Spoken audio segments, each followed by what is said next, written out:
Welcome, everybody. It's June 21st, back for another Node Operator Roundtable, and I will hand it over to Brian. Excellent. Thanks, Daniel. So today I wanted to give an update that we do have a patch release planned for Leap. This is 4.0.3. If you've been sort of active in the Node Operator channels, then you're aware of some discussions there about an issue we found. And now, of course, as I'm saying this, I forgot to refresh myself on what was wrong. But anyway, we had an issue. Actually, maybe Kevin can talk about the issue and the fix. It's ready to go. We just need to hit the big red button on the release. So basically right after we're done with this call, I'll be hitting the big red button, and there will be a 4.03 release available for upgrade. And with that, I wanted to hand it over to Stephen, who has some updates on the peer-to-peer improvements work that he's been sort of exploring and scoping out recently. Stephen. Awesome. Thank you, Brian. And good morning, good evening to everybody. So just a little bit of background. Of course, we had some historical work authored around RFPs via the Antelope Coalition to support some P2P improvements. Some pieces of that have been broken off and are being worked on in terms of peer discovery. And 2 weeks back, we had a discussion here about some of the other outstanding peer-to-peer improvements that we might be able to make.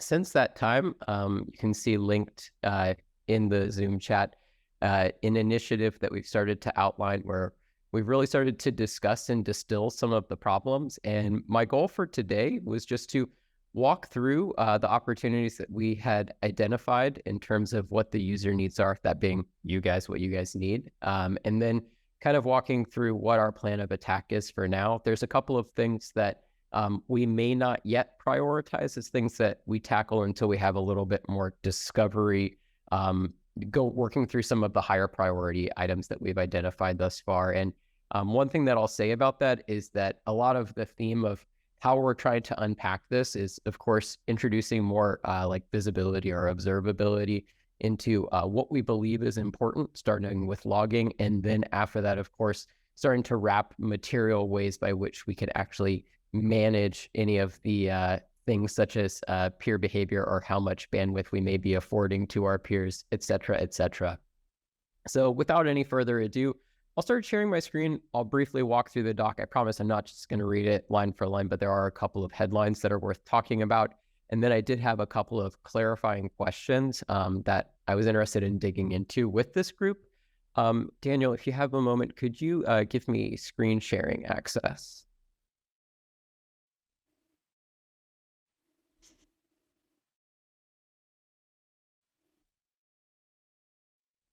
Should be good. Perfect. Thank you. All right. So as stated, the link is there in the Zoom chat if you need it. Maybe something quickly that I'll mention is that a lot of the conventions that we're trying to adopt and have been trying to observe as the product team at the ENF is having a lot of our initiative and epic level materials living inside of this ENF product repo. This is also, we've managed some historical proposals that have come through in the form of PRs, but it's also how we'll hopefully be working to, of course, outline the problems that we believe are opportunities to tackle, and then have some subsequent work breakdown that's linked back to these items. So this is just a bucket observing those P2P improvements. And a lot of where I wanted to start the discussion and get some feedback on today is just how good of a job we did internally capturing the problems that we believe we're facing as node operators as it pertains to P2P. So the first big item that we had discussed in previous meetings was just this need for an improved catch-up mode peer selection ability. So the core problem was that I, as a node operator, don't necessarily have connections to peers that have the data that I need. And there's a lot of waste that occurs in attempting to get that information from a respective peer. As was mentioned in previous discussion, that work's actually already been accomplished via some work that Kevin did. That's of course linked here that we can dig into, and we'd appreciate some feedback on. I don't think there's too much extra discussion around this one. It's a pretty straightforward problem of my peers don't always have the data that I need to catch up. Thus, I need a better mechanism to actually revisit that and get the peer connections that are necessary. The work that's not been done yet that we believe is the next highest priority is just better controls around peer bandwidth consumption. So node operators, of course, need to be able to support the network without experiencing any abuses, or ideally as few as possible in terms of things like bandwidth consumption.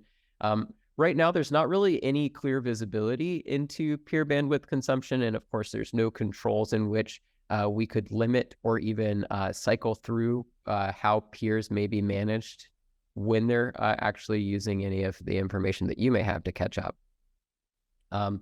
From there, the next big item that I think that we identified, and I'll stop after this one to get some feedback, since I think these are like the biggies that we wanted to start with as the themes that we're really tackling, is just some ability to label peer connections as either internal or external. There, of course, was like some other discussion going around other ways we may wish to differentiate, but like the heart of the problem seemed to be this need to be able to label internal versus external peers, and just sort of the implications around trust and limits that you may want to set in terms of any things like bandwidth consumption or otherwise related to that relationship.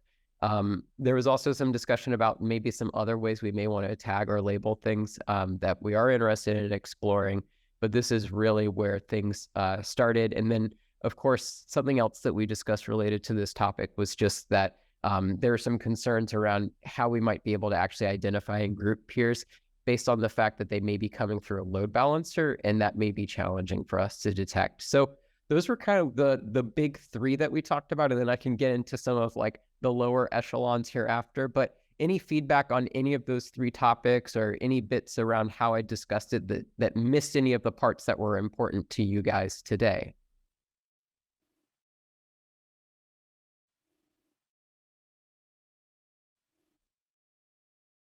All right, I'll take that as celebrated confidence that I nailed it and knocked it out of the park. Absolutely. Those have been topics that we have spoken about in the last month. And yes, all good. Love it. Yeah, so then we can just hop down to this next kind of clump that are some of the other things that we're interested in exploring, which is just some sort of terminal-based UI tool for managing and monitoring P2P related stuff. So, you know, ideally, we're introducing as few additional installations as required, and just also exposing this in an easy and accessible way for node operators. And then some of the lower echelons that after we get a little bit more validation from some of those higher priority items that we just discussed, is just looking into better abilities to monitor and blacklist peers based on any sort of undesirable behavior. The reason why we're not prioritizing this outright is that we believe that having greater controls around bandwidth consumption is kind of that top thing. And then after that, we may have some more discovery around how critical it is to actually be able to monitor some of these other forms of behavior that may be impactful to the stability of P2P. So last little thing here that we had outlined beyond that is just improved management of available syncable blocks. So some of the discussion that happened here was really just around maybe this desire to have a specific locus of state that we wish to make available, or a specific range of blocks. And this may or may not be related to some of the block log splitting functionality that's been introduced. It wasn't quite clear at the time how much that intersected, but this is another thing that we're interested in looking into, but we believe we should start with sort of those top 3 or 4 that had been discussed prior to this. Any questions or comments around this next batch of 3 kind of header level topics that we believe are important to dig into as next steps? Yeah, the idea of the improved management of the available syncable blocks is, like you said, also part of it is that splitting of block log, because as chains grow, you don't want to necessarily store everything on super fast NVMEs. You want to make your old block logs on, just platter, big drives, maybe even on another kind of shared folder on your data center. That'll be slow to access, but fast for somebody internal. So for example, you want your internal nodes to be able to access all these blocks when they need to sync from scratch, or your history solution when it needs to pull those blocks. But you definitely don't want to serve these, because it's just going to make a bottleneck on your slower drives. Yeah, that makes absolute sense to me. And that was my belief, was that was kind of the primary impetus behind this. Ishaq, I'm interested to know, do you have any direct experience, or does anyone else have direct experience on this call to date at the intersection of using this feature of things like block log splitting, wherein we actually are storing on some sort of slower storage solution, and that actually introducing bottleneck and pain for you as a node operator? I'm interested to know a little bit more about how real this has been for you thus far. Doesn't mean that it's not real, but I'm interested to know, like, have we run into this? Are people using this feature? How critical is this today for you guys? Well, for me, it's because we mainly maintain like our bigger infrastructure for like a EOS network, which is obviously like very tiny compared to EOS or WAX. So we've always been using NVMEs for everything, but I would imagine it would be useful for somebody on EOS, so others might have better input on this. So I'd like to maybe open up a conversation here. Yeah. The block slog is not like, it doesn't have the same kind of IO requirements as does the state folder. But the block slog has got, obviously it's a complete log of all of the blocks from the chain, depending on if you're a full node, et cetera, et cetera. However, the block slog is still used for certain lookups, even from a straight up V1 chain Node.js level. So if I did a get block, it would be looking at my block slog for some of the data, and then manages to read it from that data. What we found when we are providing API services to like massively busy chains, i.e. the one massively busy chain, which is WAX, block slog can easily be stored on a spinning disk. And probably the only time that I can see, other than if anybody can say anything else to me, is maybe reading off that spinning disk on a local LAN in order to sync up another local peer, in order to replicate that block slog on a local peer. I don't see any performance degradation of doing a get block from a normal API with that data that would be on a spinning disk in all of our infrastructure. I can tell you that I don't have any block slogs across 50 odd nodes. Every single one of them is on a spinning disk. Actually, wait, maybe that's a lie. I've got some that aren't full. They're just like running there inside of an NVMe or an SSD or whatever. But I've never ever hit the wall where the block slog is not on the NVMe or on the SSD or solid state disk or whatever, that it has been a problem. But I do know there are certain queries that need that block slog, and I'm not entirely sure what are those queries. And maybe if someone went and did like 100,000 get blocks, maybe suddenly then my spinning disk arrays are not going to handle.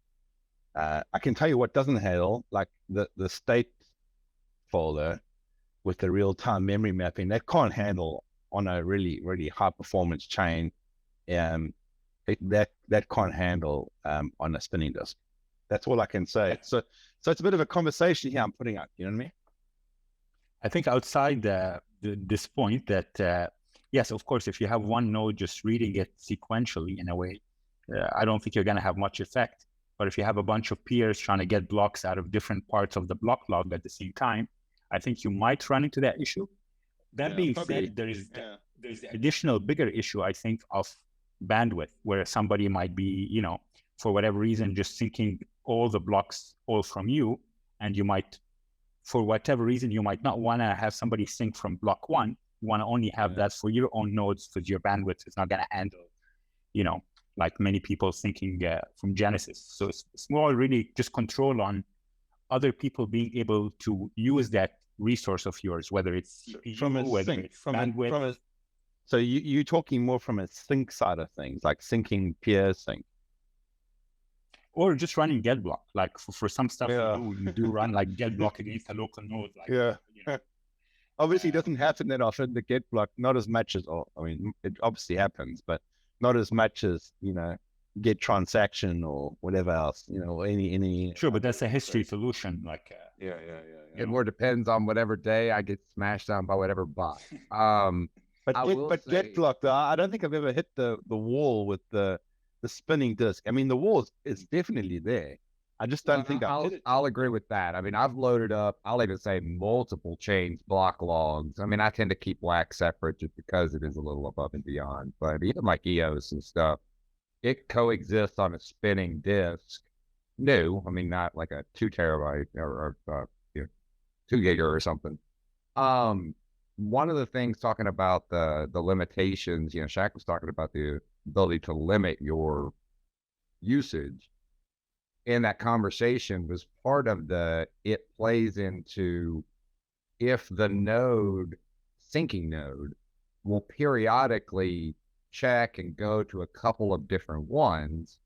When you put some restrictions in at the operator level, it gave us the twofold ability.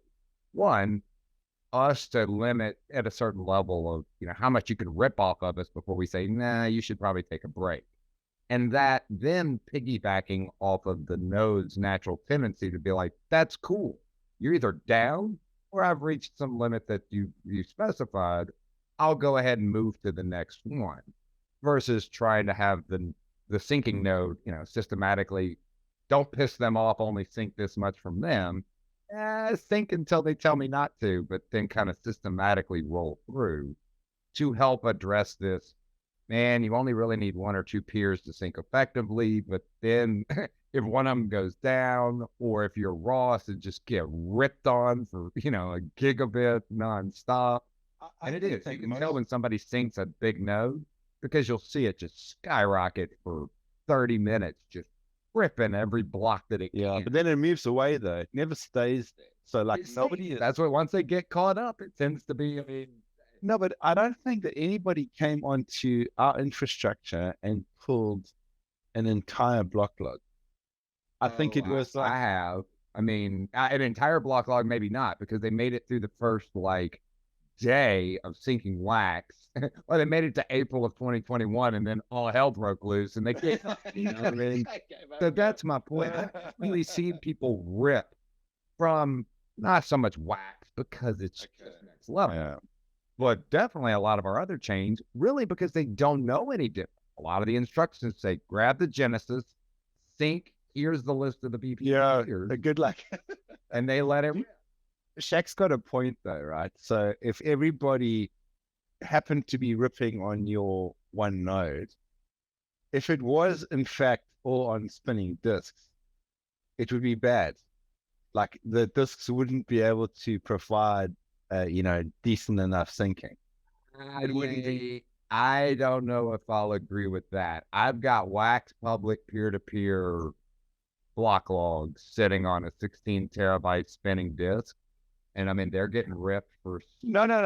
Sorry. I think you misunderstood me. Yeah, I get they can get ripped, but if you've got 50 people that were resyncing from your node, trying to each pull 500 gigs of data, you'll probably find your network would hit first. But if there was so many different lookups for whatever those spinning disks were trying to serve, it might actually be an issue.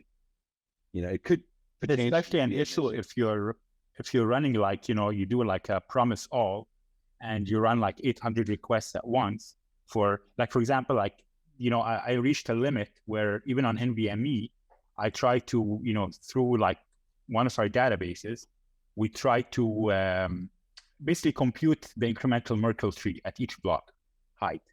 And that really all I need is the block ID. So not even before I used to use get block, but now I'm just using like get block info. And even that, if you send like simultaneous, like over 800, of course, it's not your traditional user, but if you send like that much, it's just gonna break Node EOS. Like clearly Node EOS just pauses and stalls. Oh, okay. You have to restart the node itself. So I can only imagine what get block would do if you do those like basically promise-based where they're all sent at once and you're doing kind of like a promise all on it. I believe that is still an issue. But I'm not sure if that is the bottleneck is the hard drive or the, It sounds like a node. It's if you're running it inside NVMe, it would be a Node.js challenge. Definitely wouldn't be a disk challenge. Yeah, I mean, you smash on that API, even with legit information. I mean, people jam ours up all the time, doing something to just cause Node to kind of just lock up and grind. And maybe it's the big get blocks, things like that. I don't know. So You're there. I'd love for you guys to try that on 4.0 and give us the feedback. And Shaq, if you have that like available, that script or whatever that does the 800 at once, so it brings notice to its needs. I'd love to try that and see what's going on there, because that should not happen. Yeah, I mean, like my understanding is now with the whole parallel reads, as long as I have enough HTTP threads, like I should be able to, exponentially increase, or at least like triple the rate. Yeah, you should. So I will try. Even without that, I would not have expected Node.js to respond the way you described. Okay. We have moved Try off to get topic back to though. Moved off topic. Steven? Yeah, kind of where I was going to take us back, at least as it pertains to the P2P improvements discussion. A lot of the feedback that I was hearing, and maybe I'm inappropriately playing devil's advocate here, it still sounded like a bandwidth consumption control problem, as opposed to specifically controlling some specific range of state that's available. And the reason why I say that is that it sounds like we've almost kind of tiptoed into suggesting this opportunity as a solution to that problem. And that's kind of why we've thus far kind of gone about it, starting with the controls around bandwidth consumption. But I'm interested to know, are there any other use cases that really support having this functionality as a high priority? Doesn't mean we won't do this work, but as we're talking about priorities, are there other use cases for some sort of function here that we wish to entertain or discuss here? And am I wrong in the statement that this may not be an issue if we have sufficient controls around bandwidth consumption and rotating peers and stuff like that? I guess I'm not I sure. tend to agree with what you're saying. Okay. I'm not sure if it's related to the operator side or I'll call them the dev side, the not public infra operator. I think part of the availability of synced blocks, it plays into the node expects every peer to have whatever Everything. it asks for. Yeah. And it's very inefficient if it doesn't have it, because it doesn't roll to the next one. So Yeah. It was like, for instance, you talk about the bandwidth consumption. Yes, once you rip 2 gigs a day off of me, I want to tell you to go away. But if I don't have the block logs, or if a node operator doesn't have that block log, the peer-to-peer says, hey, I'm here. Nope, don't have what you need. But the current architecture just keeps asking the same, even though both sides ultimately know every single query, that's not really going to be there. Data is there. It ties into, but it's separate. It's part of looking at the whole peer-to-peer optimization, and different mechanisms actually kind of play into different solutions. It's not just one-to-one, which is typical, right? But it has to do with, one, streamlining the syncability of a new node, because when it grabs hold of one, there's no way it can know until after the fact, nor can it even ask to say on a peer-to-peer Stephen, level. we want to know what blocks are available, and if that means splitting them up into syncable block chunks, and saying, "Hey, I've got the chunk, whatever." Knowing what's how it kind of works, though. I mean, you requested in blocks of 500 or sync span 2000. I mean, you're already kind of triggering. Do you have that block chunk? Is it available? Yes. No. No. Next one. I don't know. Correct. I mean, and that's what. So it's not just one block, but again, if the peer-to-peer response was to say, "Hey, just like the get block, y'all added it to get block, and it made life a lot easier for people to be like, this node isn't a full node. Don't expect it to be one." But on the peer-to-peer level, there wasn't that. And then that played into the inefficiencies of, well, aren't you going to try any of the others? No, I only gave you 2 because if I have 10, it makes it slower, So, but that's part of the. So part of the new changes Kevin mentioned on the last calls, where now you have where you define the maximum peers you want to connect to, and you can provide like a longer list, and then say you want to only connect to the top 5 peers in terms of latency and block availability. It attains that, but I think the concern with it still is that it's still every, like, I don't know, second or a few seconds, it's going to do another handshake to figure out the number of blocks available for each peer outside that top list. So if you have, 20 peers, you're still going to suffer that slowdown, as well as it will continuously check the latency of each of those peers, even though they don't make it to the top list, to try to readjust the list. I think what makes sense is like, it just needs to kind of scan for, maybe double the amount of whatever max peers you have, even if you have a peer list of, whatever, 100, and then slowly, like some that have really bad latency or low block, never even tries them again, unless the top 10 or top, max peers you set times 2 list has other issues, and then it can go to the next one to retry. If that makes sense. Yes. Yeah. Another thing was the almost like matching amount of data in and out, which is bizarre on like a public peer. The same. So like it almost looks like there's a lot of to and fro as far as actual data transfer that happens when you actually look at a public peer. And Right. Kevin And mentioned that. this is where all. He mentioned it as like bug fix. Yeah. I mean, more so than a feature. Yeah. Yeah, I was actually gonna, if I can, hand the mic over to Kevin right quick. I think, can you clarify what has just been surfaced has been resolved?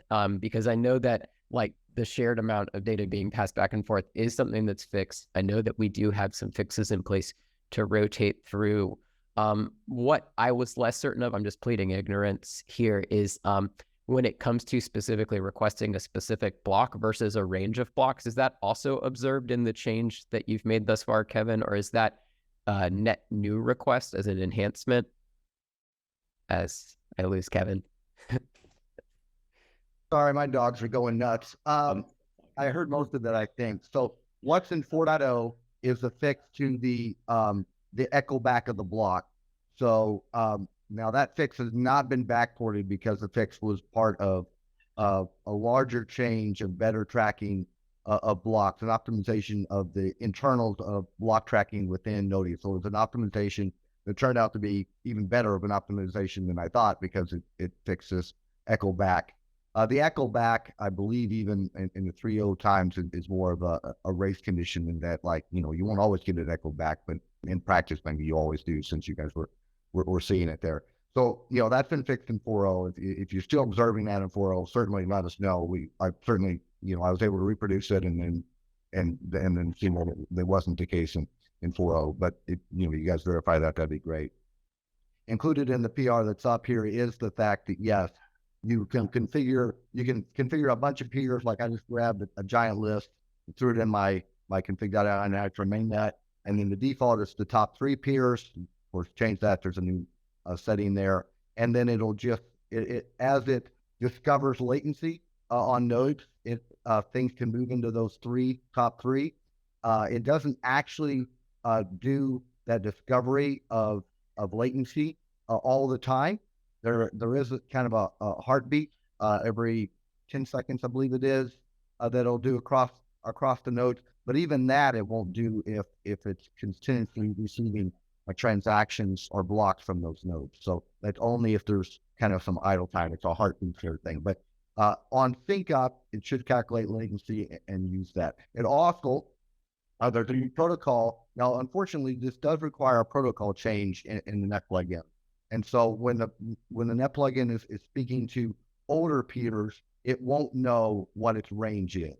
Only the newer peers, the 4.0 peers, can communicate, hey, here's my range. And so once it knows the range, if it's thinking, it'll skip over. It's like, well, I can't use, it knows that it can't use these because it doesn't have those ranges.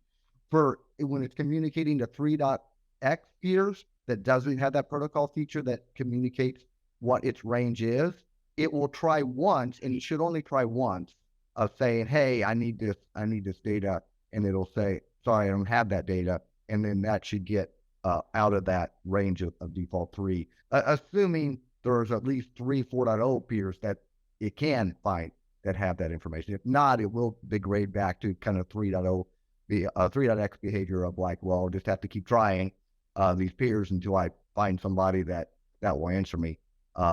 So once kind of people move up to 4.0, the network should get healthier. Sounds awesome.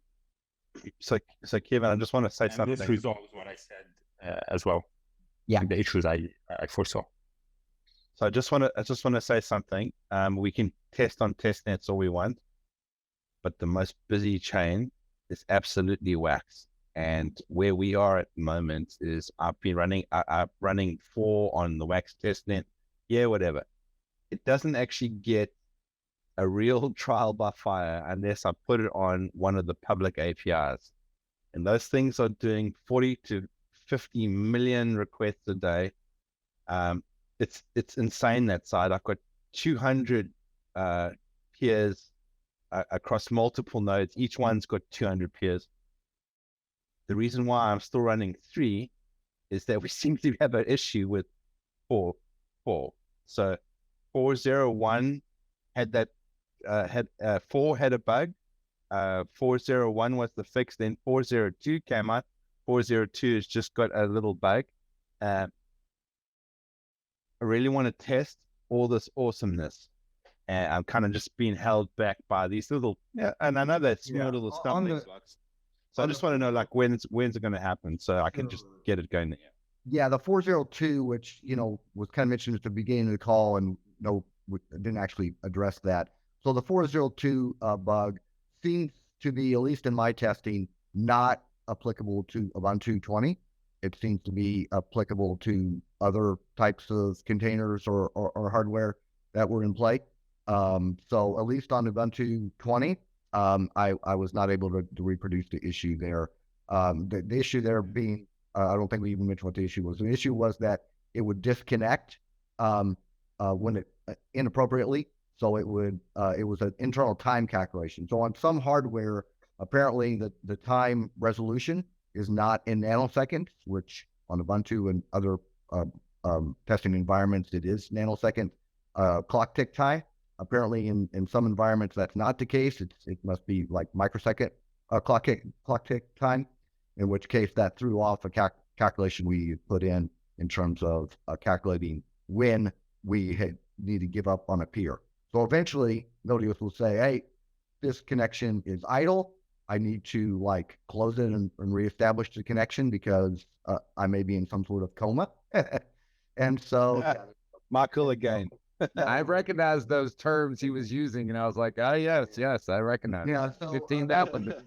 That was that. And so 4.0.3, which should be coming out of a week today, I think I'm allowed to say that. Then the okay, great. yeah.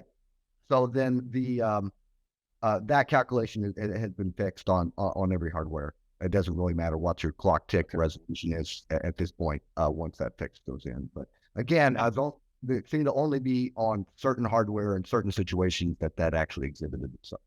And that seems to be the only trickety snap that we've had with 402. So you're going to get a real trial by fire now as we start to roll this out across all of the WAX APIs. It's going to like really show if there's anything, and hopefully we'll see the benefits of all this pairing stuff.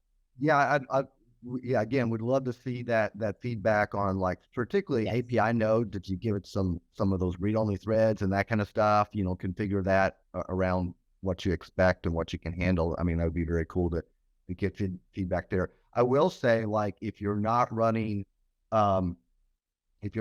ship, you can downgrade if something goes wrong very easily. It should just be a stop and start to downgrade as well. I believe a ship upgrade, that's not the case. I think 4.0 included a different ship on file format. So downgrading there, I think, is problematic. But for an API node, you could, you know, if something horrible goes wrong, you have the safety net of just downgrading immediately for a node.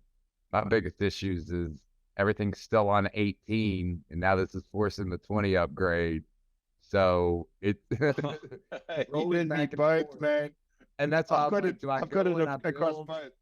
Do I build a 3.0 version that works on 20, or do I just fight the battle? So yeah, the upgrade and downgrade, I'm staring at the screen going, damn, this is painful. With so many different installation, or do you do a Ubuntu upgrade?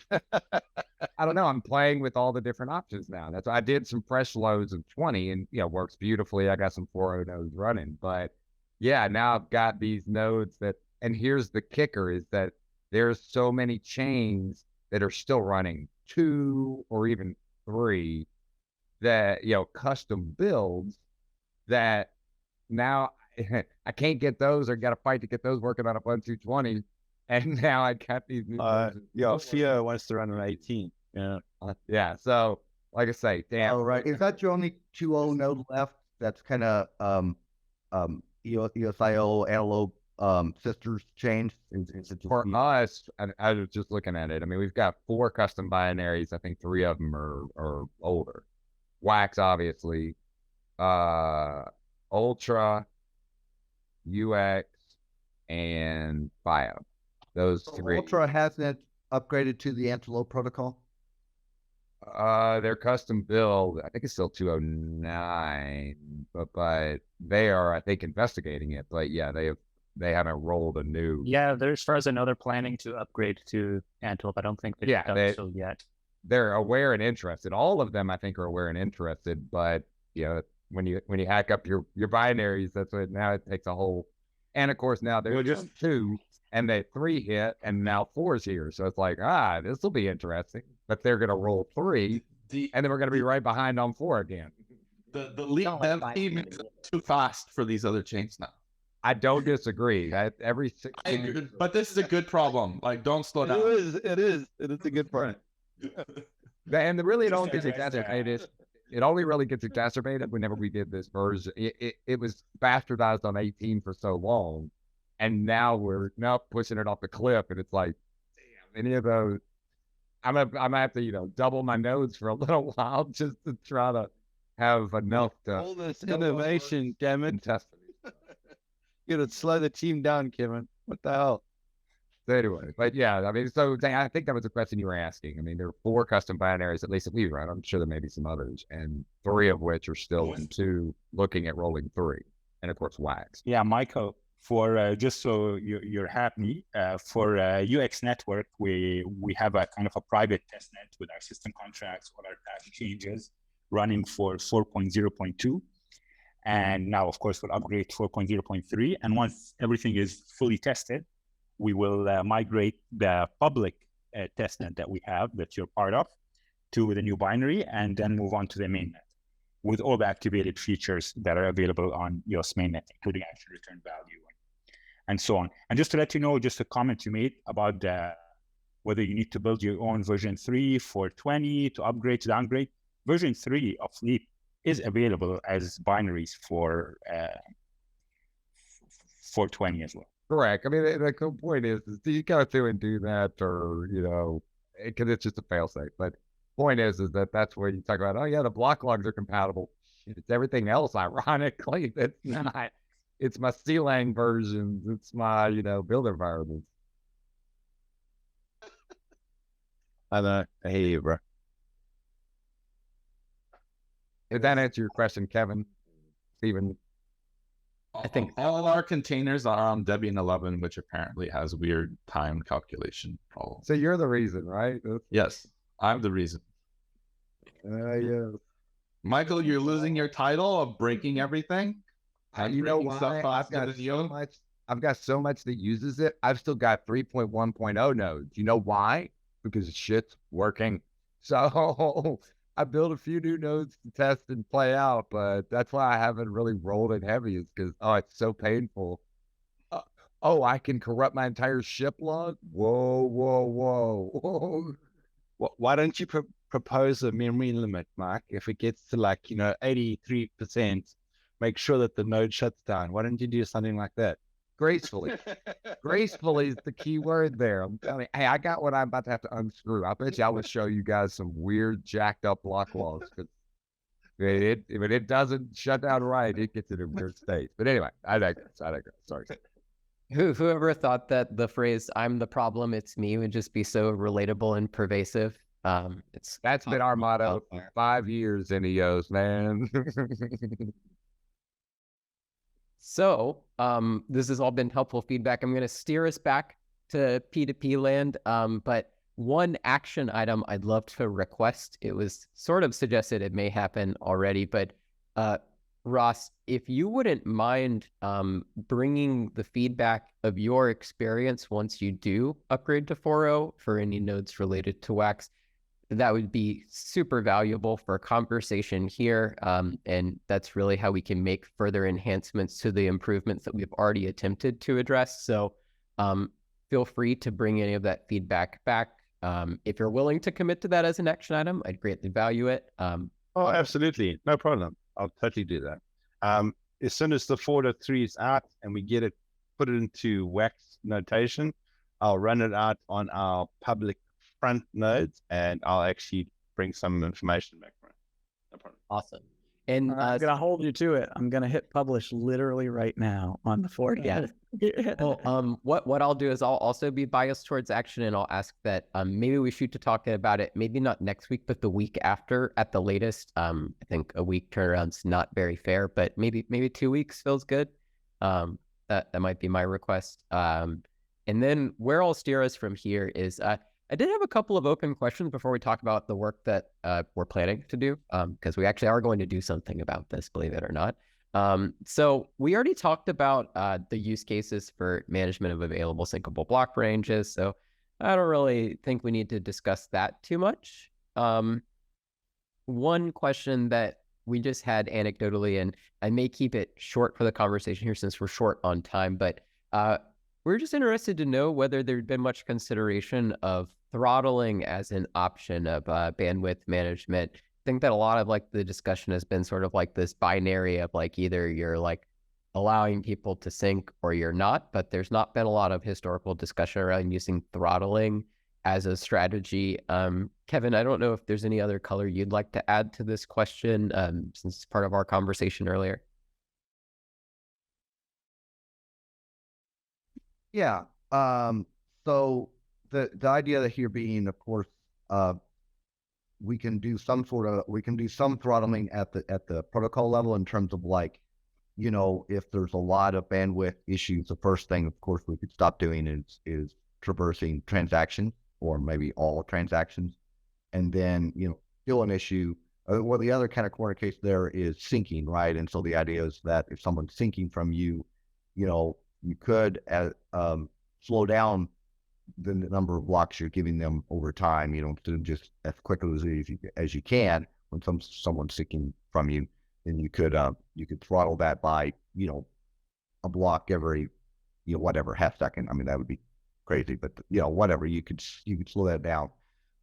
Now, if we did that, of course, we'd probably want to be able to communicate that to the peer that, hey, I'm throttling you, so that if it had other peers it could move on, right, as opposed to just slowing down to a crawl. But that's sort of the things that we're kind of thinking around that issue. Well, I mean, throttling would be better than disconnecting, probably, unless somehow the peer that's okay. Well, I mean, there's a case for disconnecting if like the peer is sending you total garbage.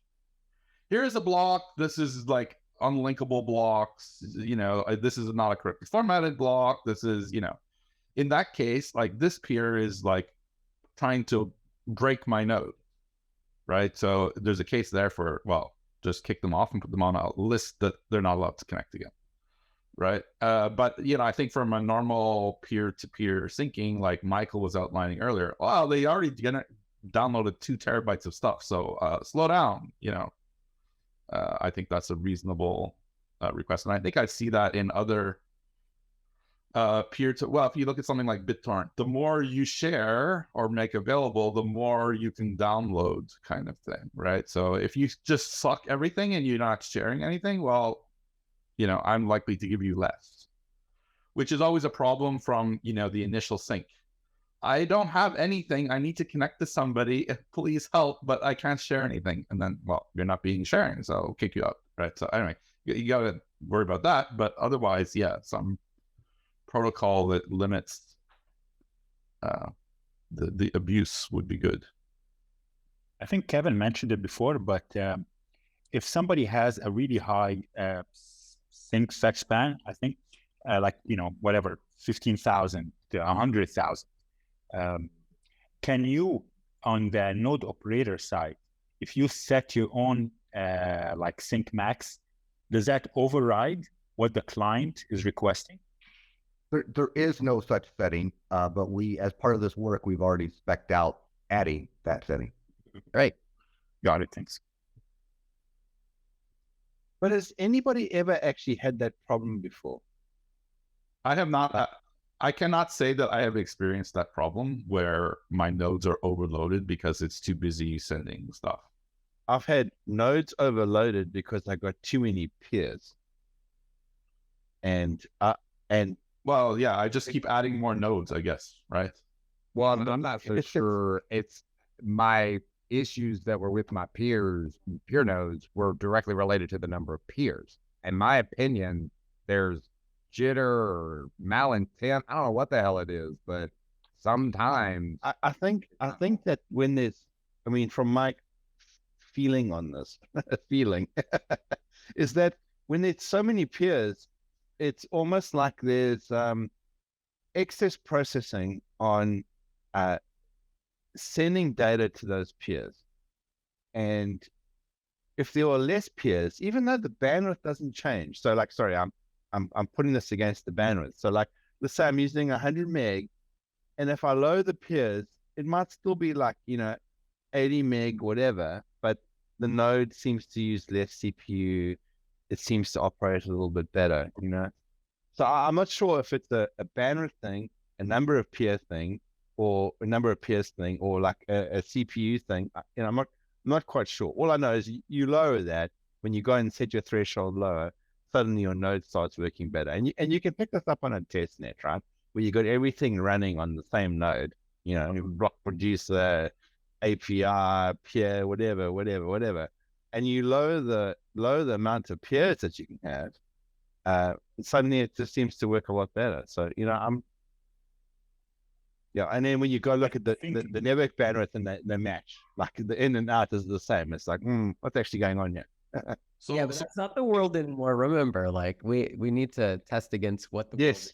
Okay. So I think maybe we need to come back with our opinions about how things work after we get comprehensive experience on 4.0, right? Yeah. And that will definitely. Sorry, 4.03. Okay, 4.x. Well, a very specific 4.x. I think that's all valuable feedback. In really what we're trying to accomplish in this meeting today is just align around the priorities of what we believe we should do next. So we're already saying, well, hey guys, we already did something here, so give us some feedback before we do more work on this specific topic. So that's why we believe that bandwidth consumption controls and visibility is the next big thing. Quickly from there, I I did have one other question. I don't think that we need to discuss it too much, but what we're looking at, since we were talking about basically doing this terminal-based UI tool for managing and monitoring P2P, there's just some discussion around how relevant EOS Net Connections report may remain. I don't think that we need to talk about this at this point. And I think once we've actually delivered that solution, we can better evaluate whether these things both need to continue to be used. But that's the primary discussion for now, I think. The last place I just wanted to direct us in the last few minutes that we had is, as I had mentioned, our objective as product at the ENF is to maintain a lot of these initiative and epic level items inside of the product repo, but a lot of the subsequent work breakdown will exist within the development repos. And we're using the beta feature of task lists here to establish that hierarchy. So I just wanted to direct you guys to, inside of that link I provided at the beginning of the meeting, there's now some task breakdown here that I just wanted to blast through and mention where we're headed from here and what you can expect from us next. So the first thing that we're doing is talking about that visibility and monitoring. So we're introducing Prometheus logging for the following P2P peer connection attributes. This is kind of the first thing that we're looking to expose, and that kind of let's measure and learn from that before we wrap additional functionality around management.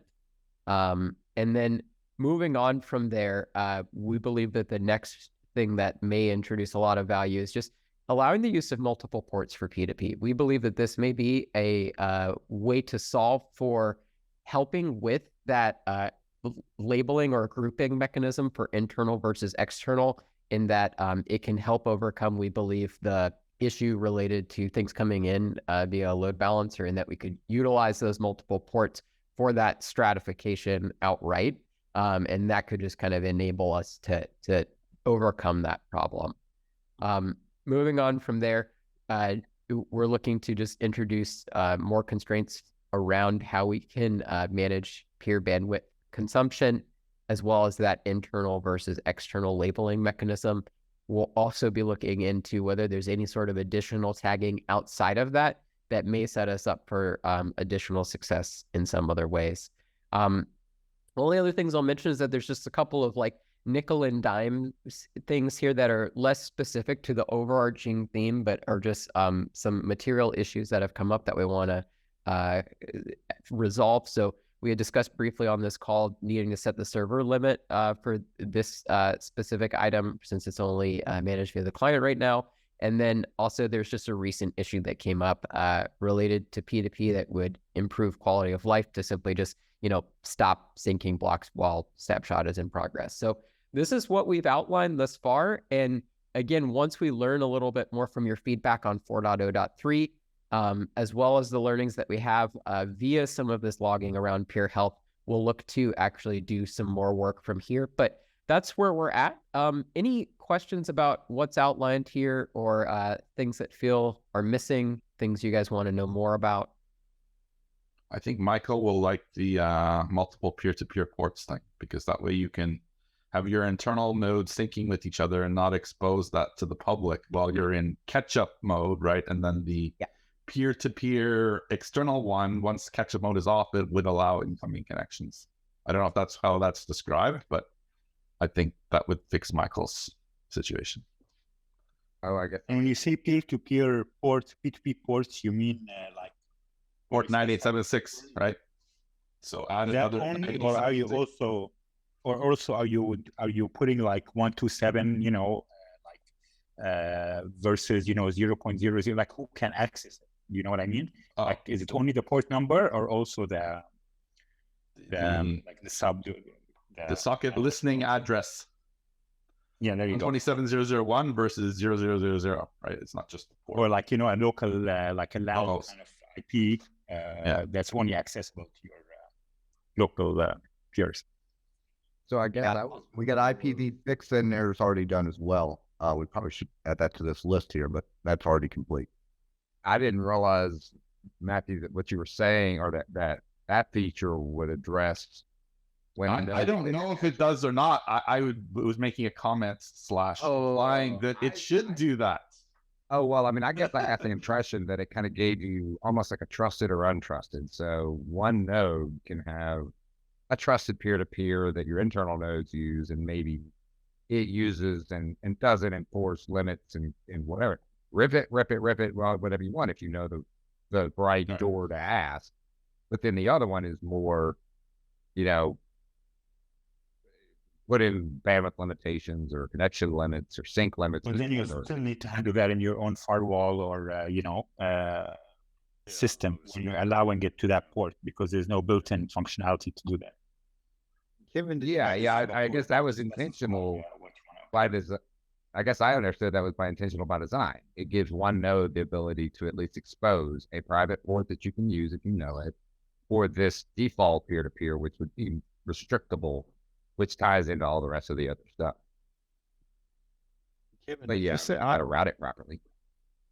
you said IPv. Sorry, Michael. Are you finished? I asked you what you said. That's all I was saying. Oh, sorry. Kevin, did you say IPv6? It's in the main. It's not in 4.0, but it's in main. Yeah, and will be released in 5.0. In 30 seconds or less, how does that change how we can set our configure? You can use an IPv6 listen endpoint instead of a IPv4. And if we have multiple ports, then you'd be able to listen on multiple IPv6 ports as opposed to IPv4 port. Okay, cool. All right, cool. Thanks. Awesome. Well, since we're kind of coming in on our time box, I'll snap the chalk line there if anyone remembers how that works. And we'll call it a meeting for today. But you guys have the link. If you have questions, feel free to comment here. Some of the tasks that have been broken down here do have very limited or missing levels of definition as we're working to break that down further. But if you have any clarifying questions or you want to express your expectations, feel free. I'd love some interactions around this topic. And thanks everybody thus far. We'll talk soon. Thank you. But in general, if you don't mind posting the links to the Antelope developers channel, because as you close the Zoom, like the links disappear. You got it. Cheers, guys. Been great. Thanks, everyone. Have a good day.